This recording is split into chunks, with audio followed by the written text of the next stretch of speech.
أكيد كلكم عرفتوا قصة الشاب المهاجر عبد الرحيم القاسمي الذي مات وسط البحر بين فرنسا وبريطانيا أو بين فرنسا وبلجيكا.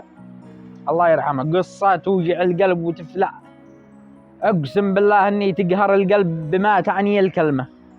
يعني الشاب كان عنده أحلام وطموح أنه يهاجر إلى أي دولة أجنبية، يبني أحلامه وطموحه ومستقبله، ولكن استسلم للموت. الله يرحمه.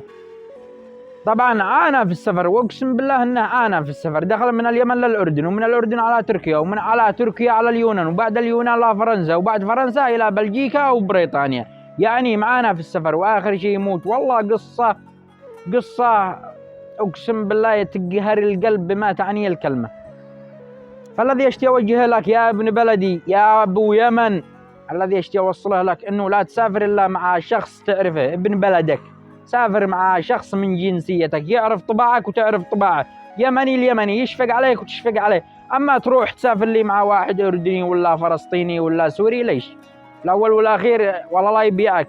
تبيعني ابيعك، كلنا طالبين الله، الدنيا مصالح. والنصيحة الثانية، لا أحد يكون يهاجر في الشتاء. الشتاء دمار، الشتاء خباز الماء. أقسم بالله أن ثلوج، ما شو ساعة برد اليمن، برد اليمن ولا هو شيء جنب الثلوج الذي في الدول الأوروبية. أمانة ثلوج. كونوا سافروا أو هاجروا في الصيف. والله أقسم بالله ما عاد أقدر تتكلم ولا عاد أقدر تعبر، إني قصة توجع القلب. وعادهم كانوا يزيدوا يقولوا للشاب اليمني لو خليناك تموت جنب صاحبك إنها أفضل. ليش هكذا يا أخواننا الفلسطينيين؟ هذولا لا يمثلوا فلسطين، هذولا الحثالة حق فلسطين. أقسم بالله قصة توجع القلب. قلدني الله، الله يرحمه ويغفر له ويصبر أهله الصبر والسلوان.